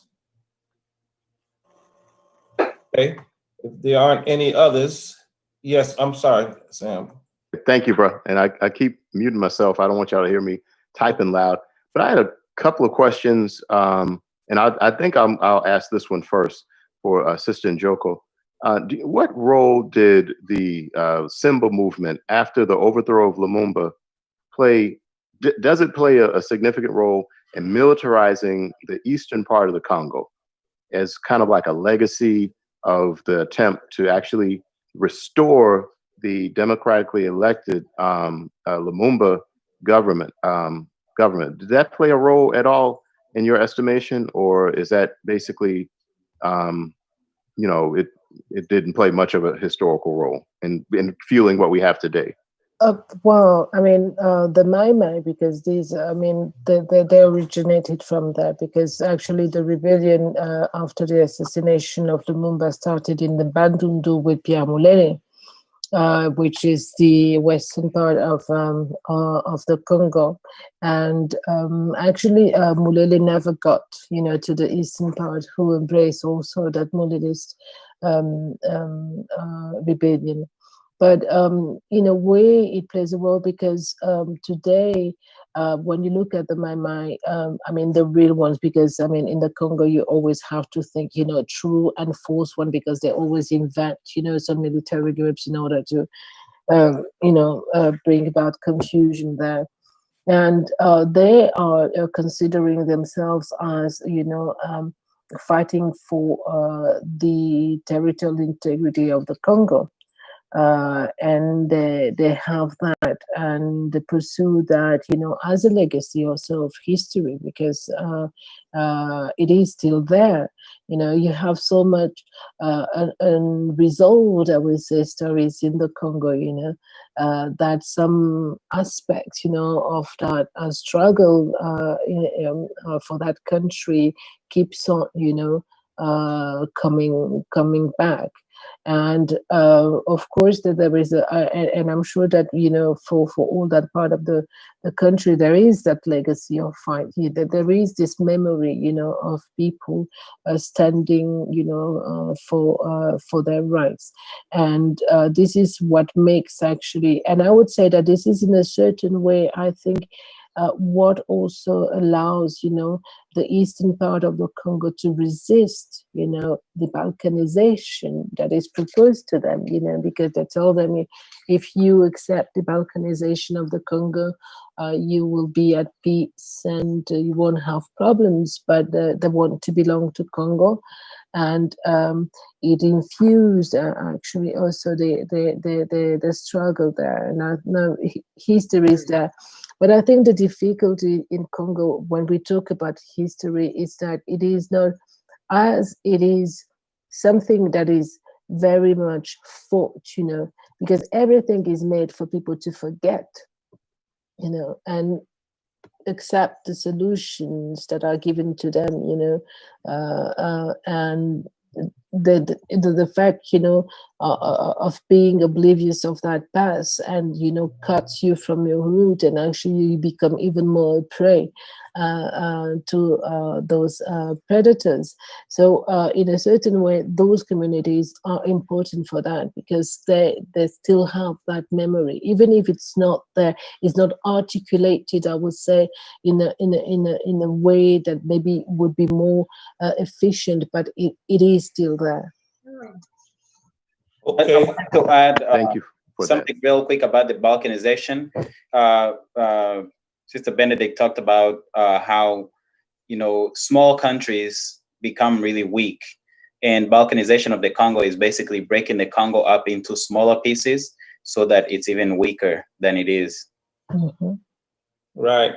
Mm-hmm. We recall very well the important work of Kwame Nkrumah in two pieces, right? Africa Must Unite and Neocolonialism, in exploring and exploding that question of balkanization. We have a question from Dr. Tammy Greer. I would like for her to ask. Dr. Greer? Hello, and thank you so much. This is a fantastic presentation, very insightful, so thank you so much. My question has to do with the influence of the Chinese. It appears as though the way that Chinese companies, corporations have come in and influence government, influence policies, are also part of the concern with taking of the natural resources. How has the Chinese been in terms of an external factor inside not only the politics, the economics, just the political uprising overall? What is their influence, and how do you see a way to separate the two, or to beat back their influence in order to come to some sort of peace and resolutions? Thank you. Yeah.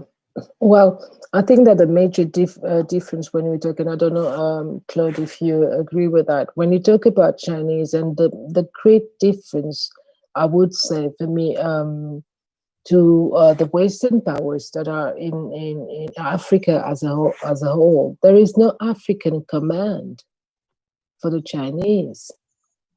And, having all those armed forces, all those military from the West on the continent, in a certain way, I mean, today I would say it's worse in a certain way for our people, because the Chinese, I mean, they would, why do certain African leaders like them? Because they don't ask anything. They tell them, okay, I mean, you can kill your people. I don't care. I just want to, you know, trade with you, and I will take, of course, some natural resources, and I will pollute your environment, and I'll take your cobalt and your tungsten and all those kind of things, but I don't want to look, you know, at human rights or whatever. So that's why they like him. But even if we say that, what I see, and I repeat that, they don't have an African command, which is that military presence of the United States in particular is quite worrisome, and China, in fact, is dangerous for us because it's fighting against United States, and the United States is fighting against China on our continent. That's why they are so dangerous to us, you know, apart of what I have been saying, you know, pollution and the fact of not caring about the people. But they are dangerous because they all fight over our minerals, our gold and diamonds and all these. And if people are killed, you know, on the way, there is no problem. That's why I look at those countries. And like Russia, the same thing, you know, they're occupying, you know, Central Africa now. I mean, I'm talking about the region. They are there. And the fact that they are there will you know, push the United States to escalate also, you know, the violence in that region because of that. So we are pretty much sufferings of those oppositions. Okay, thank you so much again, Sister Benedict. Let's do this since we're just about at the end point. Why don't we ask Dr. Jabril? You had a question that I would like for you to ask, and then Sam, we'll take one more from YouTube, and then we'll ask our guests if they have any final comments in the context of answering those questions. Does that make sense? Good. Sure. Dr. Jabril, please. Yeah, thank you, panel. This is, again, just been very enlightening, and I concur with everybody. I just have a question. One of our former colleagues in the department, Zongola Natalaja, always used to talk to us about Tshisekedi, the father, but now we have the son who's now president of DRC. So what is your assessment of President I have a big smile. I have a big smile. Well, what to say, really? You know what? I would tell you something. If you see I would say the American administration pushing so much on a Congolese president, you should be worried, you know? You should be worried about that president. And this is, if you look at what is happening now, there is all this move that, I mean, at the White House, each time there is something happening in the Congo, to say that this president, you know, is trying to do good things, that he's there for his people. And if you want to understand what is happening in the Congo, just go on the Twitter page of the US ambassador, who called himself, in fact, Nzita Hammer, and look at his Twitter, and you will understand, you know, that Congo is, you know, under that influence, and that president, he's not there to try to help the Congolese and the Congo. I mean, he signed a deal with Mr. Kabila. Mr. Kabila is still running the country. I mean, he understood that in a certain way it was even more I mean, it is quite for him in a certain way to be, you know, in the back and in the dark, not, you know, facing the protests, not facing, you know, the people when people are killed. So he does what he wants. He have that puppet, and that puppet, I mean, I mean, I think never dreamt of the fact that he could, drink champagne every day. So this is it, So he drinks champagne, he's eating fufu. This is our, what we eat in Congo. So he's eating fufu, he's drinking champagne, he's traveling. I mean, he's very much traveling. So we even called him Magellan, the one who made the Portuguese that used to travel. So we called him that way because, I mean, yeah, let me smile to you. I just want to add something about calling Tshisekedi the president. It's really embarrassing, because he did not win the election in the Congo, but they imposed him on the Congolese people. Mm-hmm. And today he's pretending to run the country, but the war criminal who ran the Congo for almost 20 years, Joseph Kabila, is actually at the controls. And they're still puppets of the West, especially the US and the UK and France. And I just wanted to add, just as a symbol, I mean, for any Congolese out there who is a bit aware of what is happening in that country, when you have a president that goes to Kigali, I mean, for us, it's something really significant.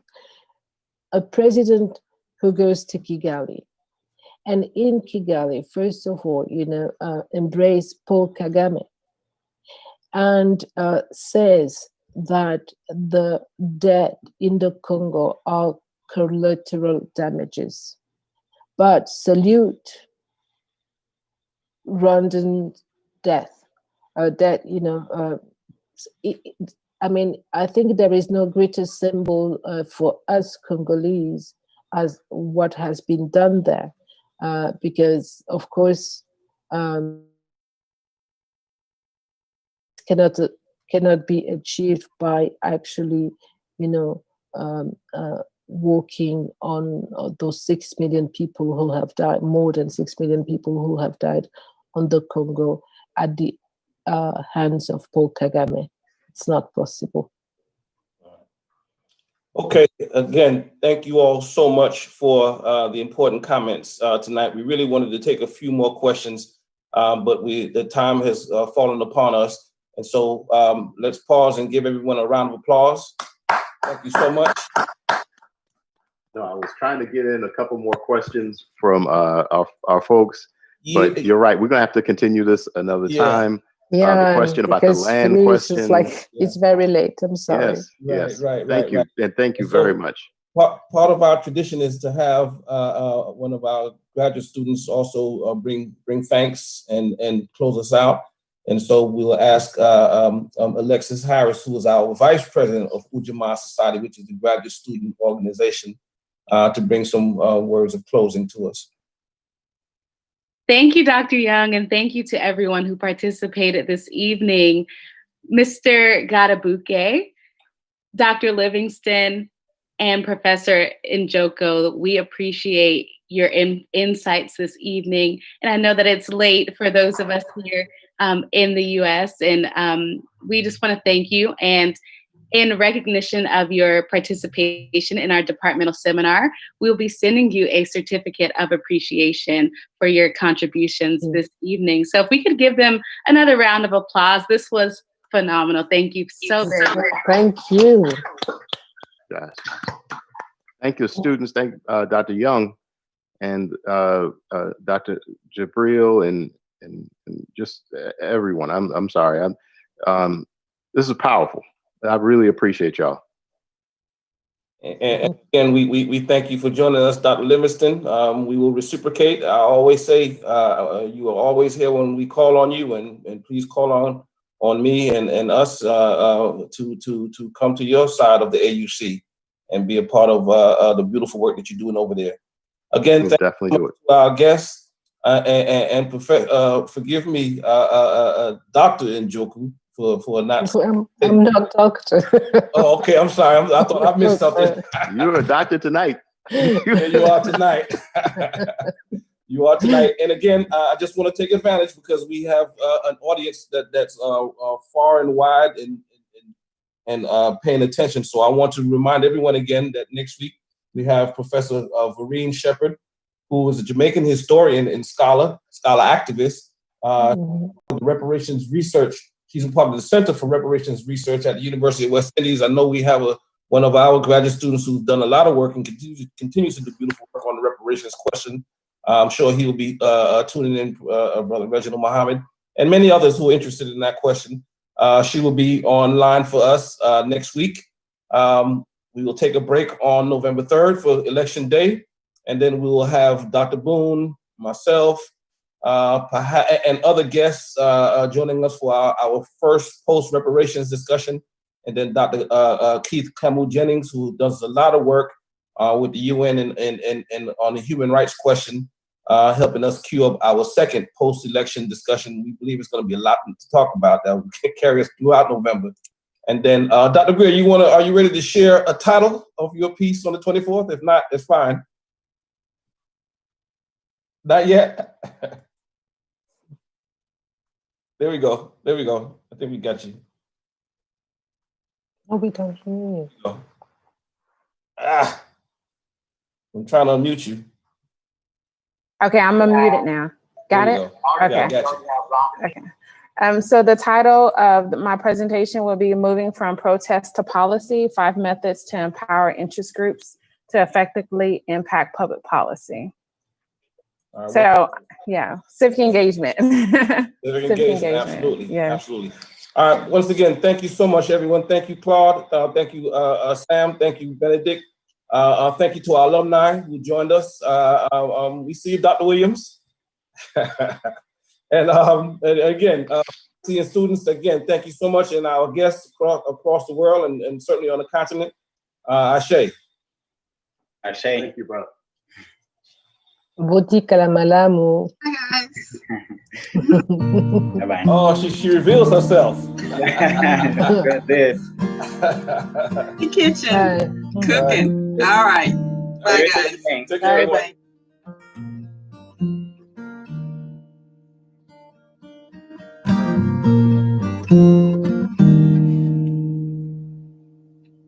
Your spirit may fly away,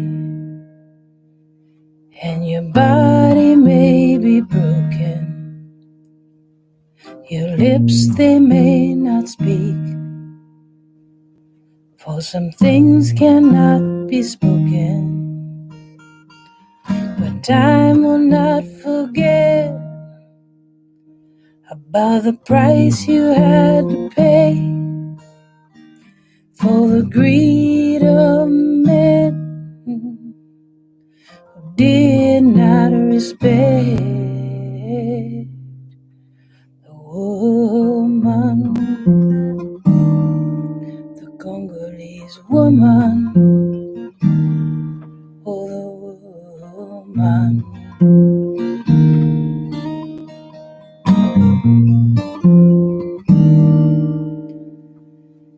They hurt your body and your mind, and they take away your land. They take away your jobs, put guns in your enemies' hands. How many more must die before the whole world pays for the telling of the lies, the killings and the rape of the woman, the Congolese woman?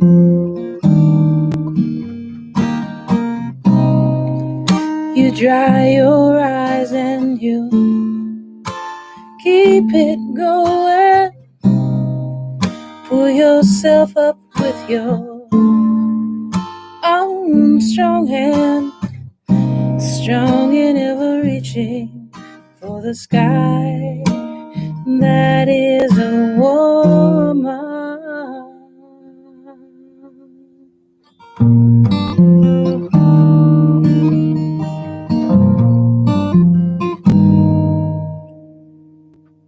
Your spirit may fly away, and your body may be broken.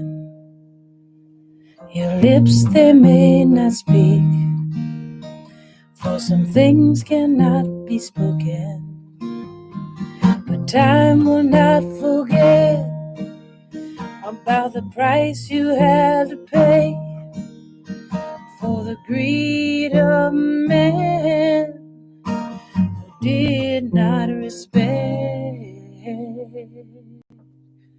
the woman, oh, the Congolese woman, the woman, oh, the woman.